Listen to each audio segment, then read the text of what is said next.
Hi, I'm Una. Thank you for visiting my channel. Today I'm using the Emboss Resist technique, which produces stunning effects, and I'm hoping you'll want to give it a try too. You can use any stamps that are in your stash. I'm using Autumn Leaves from this set by Hero Arts. I have this in my stash for 20 years. I bought it even before I started card making because of the beautiful images. They're red rubber stamps on a foam backing mounted on wood blocks. Now, you might need to avert your eyes. You might be a bit squeamish about this, but I wanted to use the stamps in my Misti stamping tool, and so I needed to remove the stamps from the blocks. I kept the rubber backing on the stamp, and I shouldn't have done that, but because I did, I'm removing the black foam from my Misti stamping tool. I'll show you later what I should have done, a much simpler way. I'm using distress inks. You can use any inks you want for this technique, but I particularly like the way the distress inks blend. I'm using a range of them, and I'll pause to show a still of all the inks I'm using here. You can exploit your creativity with this technique. You just apply the inks in any order, any way you want, dab off as much as you want, leave on as much as you like. I brought in spiced marmalade at this stage to brighten up the effect, and I thought the image was absolutely gorgeous now. I dried off there, but I didn't continue to do that throughout the project. I went straight from the ink pads to the Versamark pad. Now I have two Versamark pads. This one I reserve for dirty projects like this where the pad might get stained. It doesn't matter that it gets stained. It works perfectly well. I've had that one, I would say, for at least 7 years, and it seems to be as sticky as ever. I apply clear embossing powder and then heat it up with my heat tool. I repeat the process twice. Now you could do this even more often, and the more raised and shiny the image is, the better the Emboss Resist technique is going to work. I place my stamp in a new position and repeat the whole process again, allowing my creative juices to flow and producing images that are really gorgeous.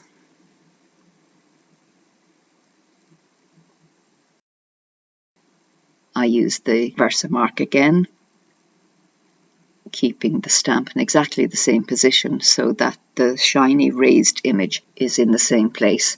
Now at this point I'm halfway through and it's looking really, really nice.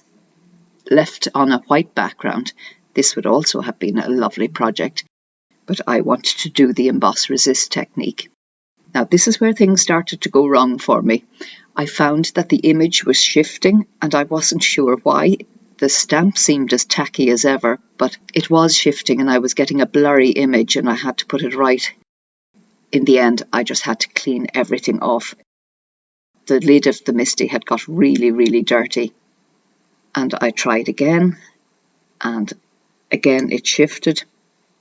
I used a fine liner, a brown fine liner, to colour the image, and I used a Versamark pen to apply sticky ink, and I was able to emboss that, and it looked just absolutely fine. But you see me picking up the stamp off the lid there?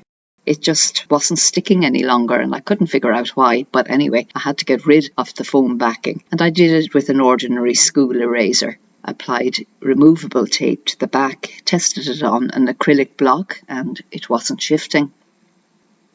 So I tried it in my Misti, and it was working splendidly. Worked really well the whole way through the project. From time to time the removable tape did come away from the stamp and was left on the Misti, and I had to clean the Misti lid and use more removable tape. But that wasn't a problem really, and did give me the use of these stamps for this project, and I was delighted. You saw what I did there. I removed the red rubber from the stamp. I didn't take the foam backing with it, and it removed really easily. I don't know why I didn't notice that I could do that the first time. And then I was able to stamp the two images together and finished the project in jiffy quick time.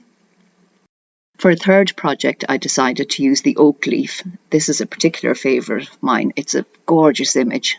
I stamped it with just one ink and applied only one coat of embossing powder, giving more of a watermark look to the card.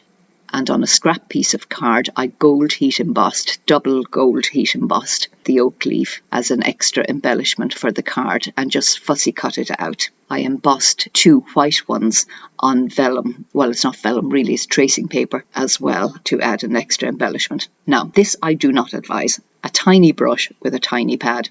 It took forever to get down that layer of cracked pistachio. This is what I should have done. Large brush, large pad, finished in no time at all. I buff off the images. I applied some sparkle with my metallic paints by tapping off specks of paint. I use that Sending Hugs die, but I snip it apart and I stack it for this project. I find a sweet spot for my 2 white embossed images and the gold one. I used Lucky Clover distressing to do the emboss resist technique on this panel, and Salvaged Patina I used on the other one.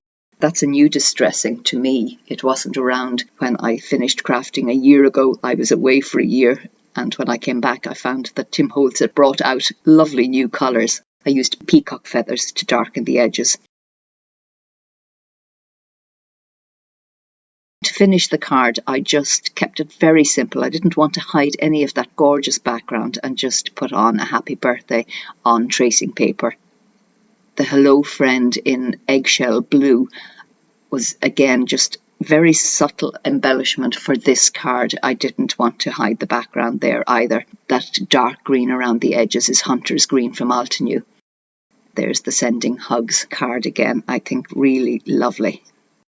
So those are the cards for today. I do hope you enjoyed this technique and that you'll give it a try yourself. I list all my supplies down below this video. You need to click on the Show More under the video if you want to know what anything is. I would love if you would subscribe to my channel. Do give this video a thumbs up if you liked it, and I hope you'll come back again for more videos with Una's Crafty Cards. Thank you so much. All the best for now. Take great care of yourselves. I'll see you next time. Bye.